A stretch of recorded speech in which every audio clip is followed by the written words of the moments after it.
जैसे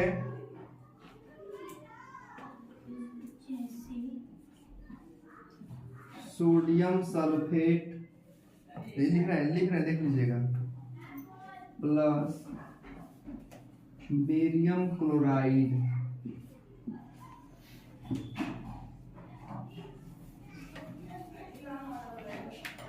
ध्यान दीजिए, आपको समझा रहे हैं। जैसे समझिए ना कि उभय अपघटन क्या कहलाता है। जैसे मान लीजिए अगर कोई रासायनिक अभिक्रिया करवा रहे हैं और दो गो अभिकारक लिए हैं, सोडियम सल्फेट और बेरियम क्लोराइड, है ना।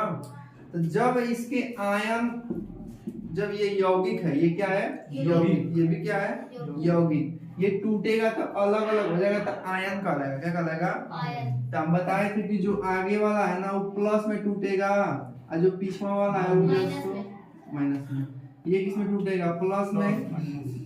ये किस में टूटेगा? माइनस में टूटेगा। इतना बताया था ना। तो देखिए बताए थे कि यौगिकों के जो आयन है आपस में विनिमय कर लेंगे। विनिमय का मतलब आपस में अदला बदली कर लेंगे, मतलब इसका वाला प्लस इसके वाले माइनस से जुड़ जाएगा और इसका वाला प्लस इसके वाले माइनस से जुड़ जाएगा। तो इस प्रकार से जुड़ के जो नया उत्पाद बनाएगा उसे ही बोलते हैं उभय अपघटन अभिक्रिया। जैसे यहाँ पे Na ये Cl है, ठीक ना। अब देखिए ये 2 किसका था पता है आपको? 2 इस वाले का था, सुना है ना। तो हम बोले हैं कि Na2 हो जाएगा। ये 2 किसका था? इस वाले का था, ठीक।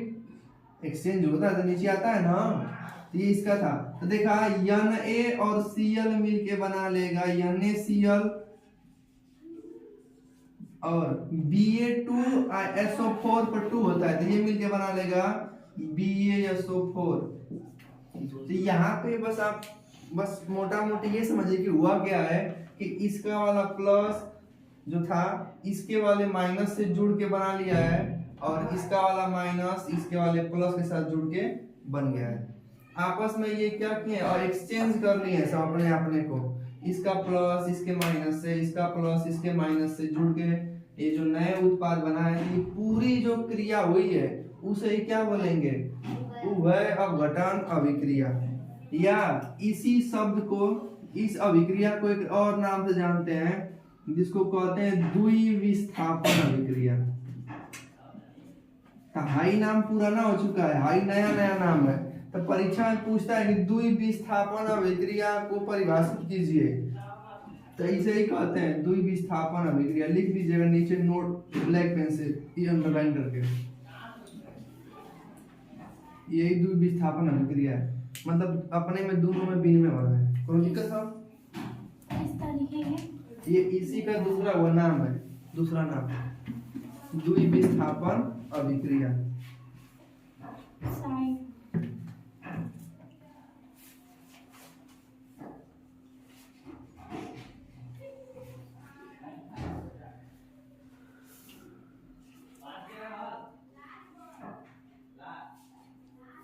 नाम लिख दें, इसका नाम सोडियम सल्फेट होगा, इसका नाम बेरियम क्लोराइड, मिलके सोडियम क्लोराइड बनाएगा और बेरियम सल्फेट बनाएगा।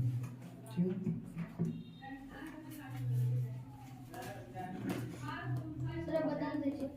मूलक देखा, मूलक यही है, देखो यही वाला मूलक है। देखो ये दो चीजों से मिलकर है, जब दिया गया तो सल्फेट के रूप में आएगा, सल्फेट, ये कहलाएगा मूलक।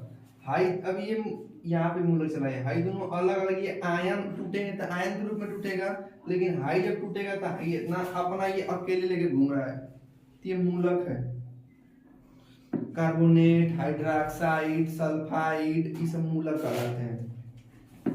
जो दो को हमेशा अपने संग जुड़ के घूमता रहेगा हमेशा, उसे कहते हैं मूलक। इसको परिभाषित करना होता है, वो लिखे उष्मा शोषी।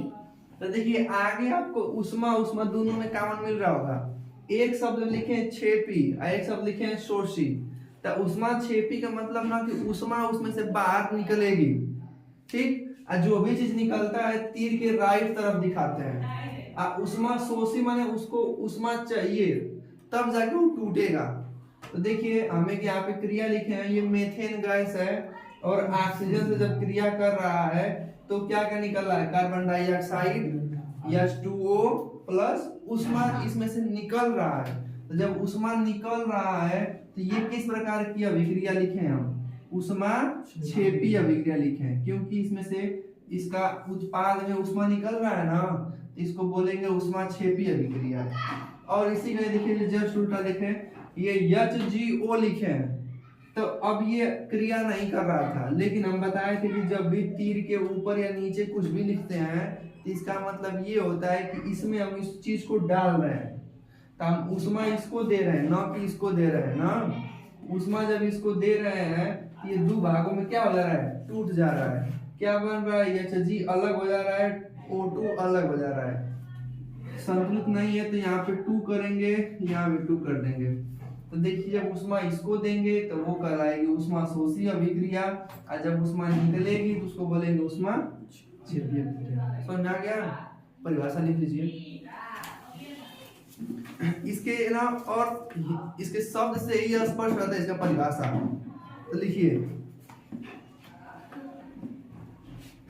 हेडिंग डालिएगा ऊष्मा क्षेपी अभिक्रिया,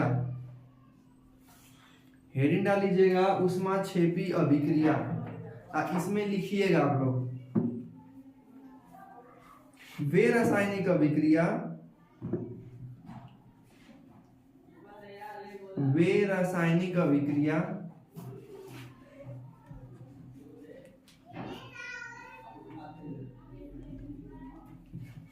वे रासायनिक अभिक्रिया जिनमें क्रिया के फलस्वरूप, जिनमें क्रिया के फलस्वरूप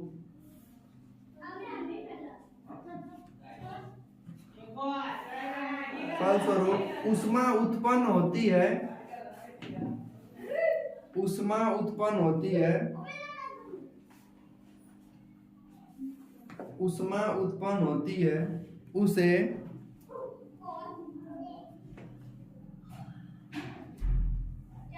ऊष्मा क्षेपी अभिक्रिया कहते हैं, ऊष्मा क्षेपी अभिक्रिया कहते हैं।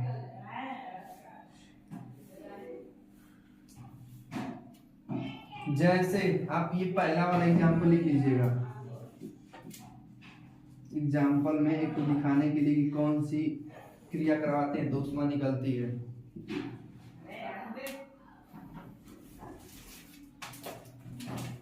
जैसे CH4 इसको बोलते हैं मेथेन, ये है ऑक्सीजन, मेथेन गैस है। जब ये आपस में क्रिया कर रहा है तो कार्बन डाइऑक्साइड बन रहा है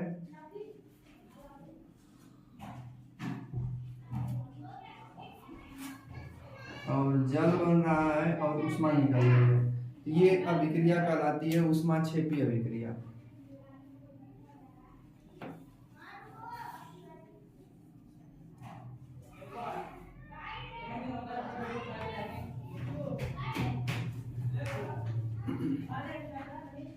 ऊष्मा क्षेपी अभिक्रिया, एक अभिक्रिया।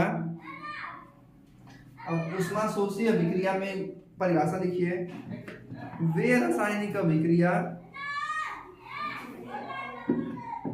वे रासायनिक अभिक्रिया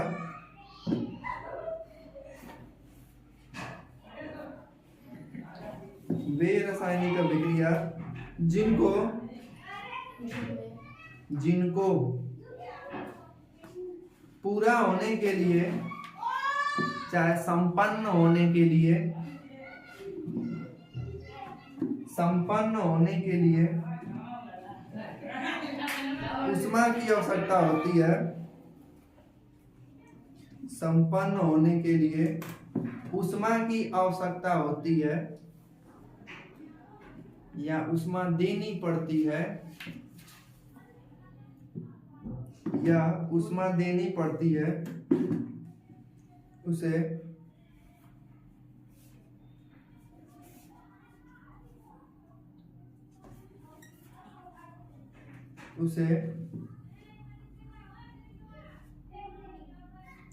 उष्मा शोषी अभिक्रिया कहते हैं। उष्मा शोषी अभिक्रिया कहते हैं। अच्छा, इसके लिखावट सही समझ में आ रहा है ना? उष्मा शोषी का मतलब सोखी, मतलब उष्मा इसको देना पड़ेगा तब जाके ये पूरा होगा।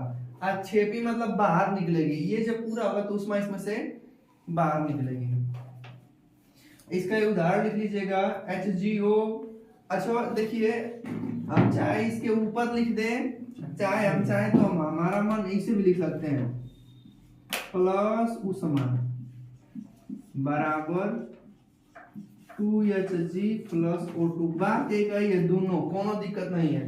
इसका भी मतलब कि आप इसी को दे रहे हैं, इसका मतलब भी आप इसी को दे रहे हैं। सर जो उष्मा छेपी लिखा है उनमें दोनों यही उदाहरण रहेगा और इसमें भी वही उदाहरण रहेगा। उष्मा छेपी का ये वाला उदाहरण है, उष्मा शोषी का ये वाला उदाहरण है।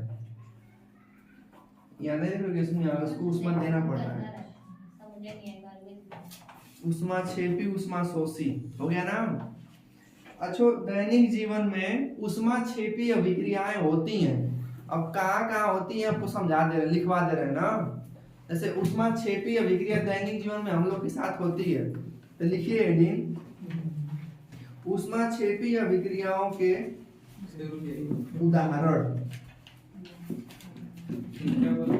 उष्मा छेपी अभिक्रियाओं के उदाहरण।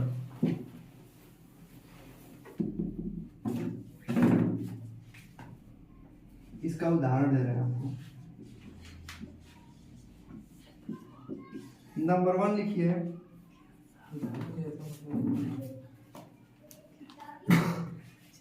श्वसन एक उष्माक्षेपी अभिक्रिया है।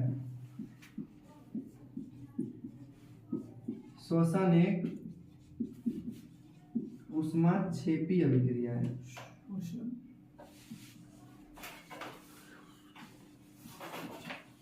जो मनुष्य द्वारा श्वास लिया जाता है ना, इसमें से उष्मा भी निकलती है। दूसरा, प्रकाश संश्लेषण। प्रकाश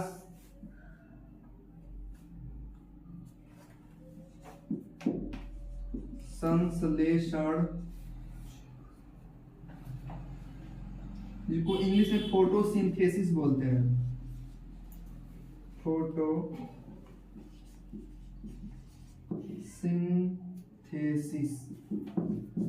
यह कौन सी है बता सकते हैं?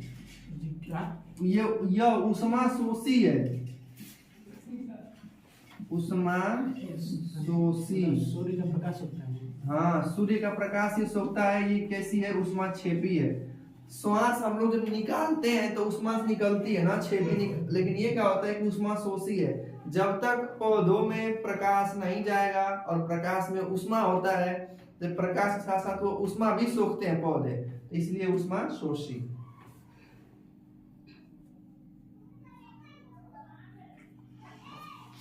तीसरा लिख लीजिएगा,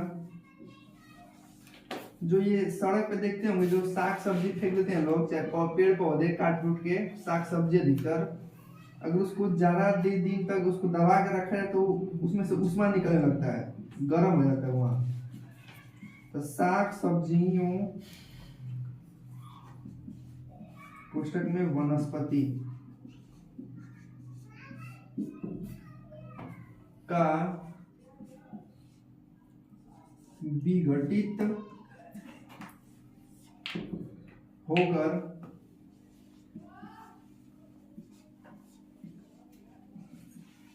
कंपोस्ट बनाना उष्माक्षेपी अभिक्रिया है। इंक की कमी है, पीछे से दिख रहा है साफ से ना? टूट जाना।